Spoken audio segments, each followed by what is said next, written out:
look at how pretty these things are. These actually showed up today.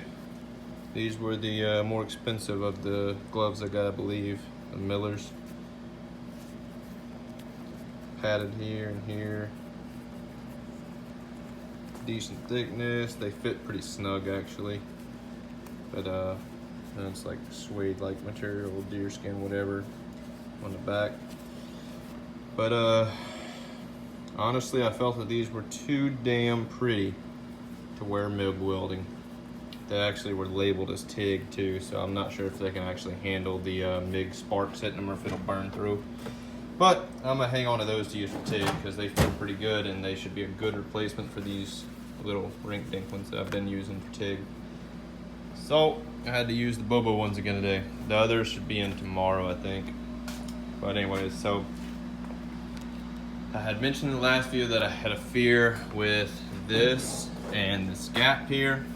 So I pulled the glass out. I had a fun time remembering how to put it back in, but I figured it out. So after putting that back in and realizing that my gap, too much, and it sucked all back in. All right, so realizing that my gap, the other side by the way over there, is 1.5 inches. This side is about 1 3/8 inches right at it, just shy of it. But it could actually pull out a hair because it's not up all the way against this little flange, so it could actually pull out to 1 3/8 inches easy, almost 1.5 inches. This front is at right at 1.25 inches. Yep, 1.25 inches. So I don't know if you can tell by these blobbies that I had to fill in. I had to bust these loose because this thing up front was barely 1 inch right here, and with that glass in, it was just like tight up against and this flexed outward. Excuse me for a sec. Looks better.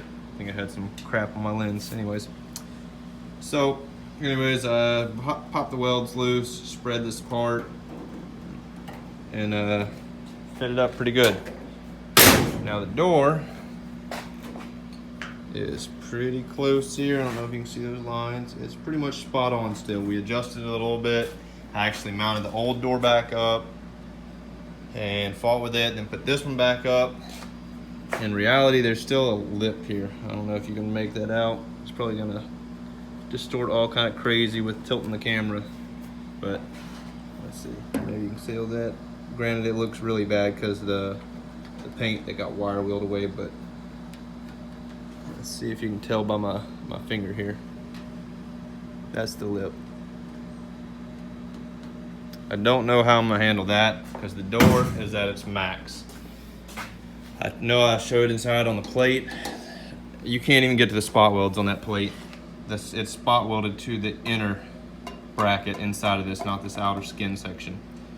I could try to waller out the hinge itself and just eat away some of the hinge to this side so the bolt itself can flex further out. It's kind of weird because this hinge right here is damn near touching this. Granted, I don't have my light, of course. Here we go. Lights over there charging, but good old LED, you just gotta give it a smack for it to work right. So this hinge is like dead close up against the door, which is weird. The side over here on the driver's side, I don't believe is that way.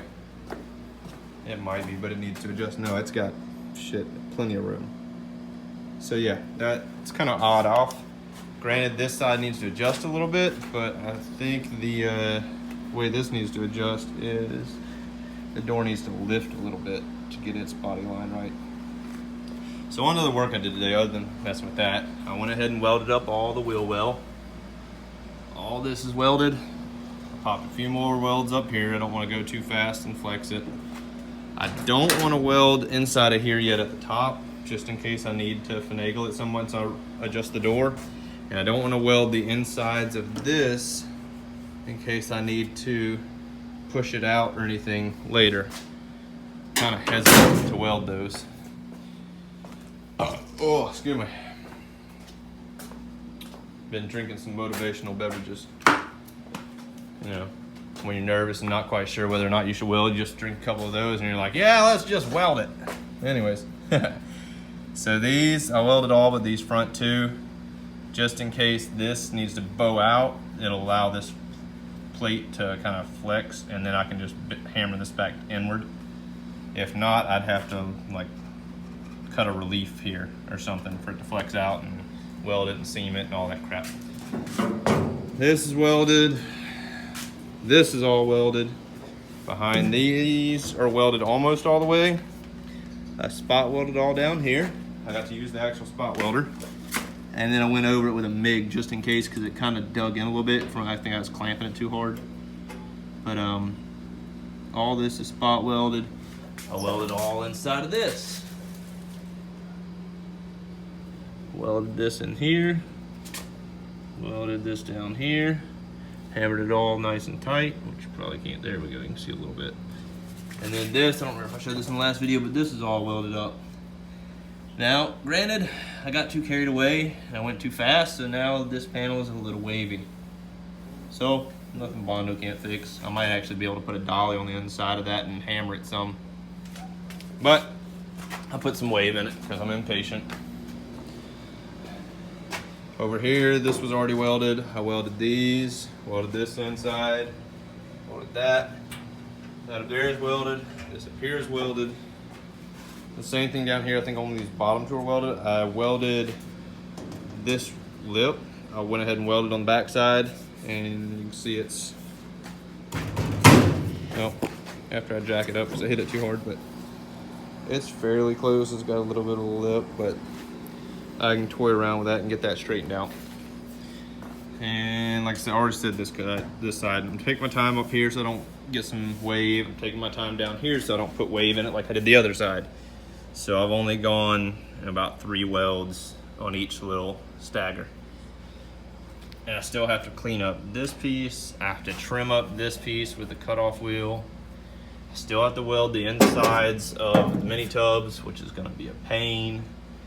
And I have to fix this door gap here. See that nastiness? This is the one that I might end up having to pop with a hammer and a 2x4 or something to just bend it into place. Roommate's gonna take care of stripping these rockers for me, because like I did with this and this, those are the holes from the clips for the chrome, which I don't use. So I've got to fill in those holes with weld. Then I think I might wait to strip the roof till I have the car on wheels so I can get it out in the yard. I don't know. Either that or I'm gonna have to put a dang vacuum next to it, because this thing's gonna throw so much Bondo dust, I'm sure, because I'm sure that roof is just covered with Bondo. I just have a feeling. That's how all the rest of the car was on any major body panels. I did go to Harbor the other day and bought some various add-ons. Of course, I always spend too much money. Had to buy another one of these lights, because I reviewed, or I mentioned the last one I had issues with. Magnet fell out of it, and then the light wanted to flicker out on me. Like, it kept wanting to just die. It would stay on for a little while and then it'd just go off. So I have that one, and I have this one again. Bought one of these little rubber mallets to have back here. I had the big rubber mallet as well. Bought some more wire wheels and this little doodad wire wheel for the grinder, and got these things. If you have never used these before, buy them. Here's our beast for stripping rust and paint and Bondo, primer, etc. They keep down the heat a little better than like the flapper discs. These are the go-to secondaries. Use these to eat down welds. I don't even use regular grind discs anymore. I just use these bad boys. Picked up some of them, picked up that. I wanted to get one like this, just more fine wire wheel. They don't have one with a big enough arbor. I need one with a 1/2 inch or 7/8 arbor, or whatever, 5/8 arbor, something like that for my grinder. All they have are those little 1/2 inch ones. I need a 7/8 or 5/8. But, oh yeah, and I bought more spray guns. Yeah, needed some of those. They were on sale, so. Because my little D cups doesn't fit that one, of course. But alright guys, it's been fun. Come back next time. Till then, peace.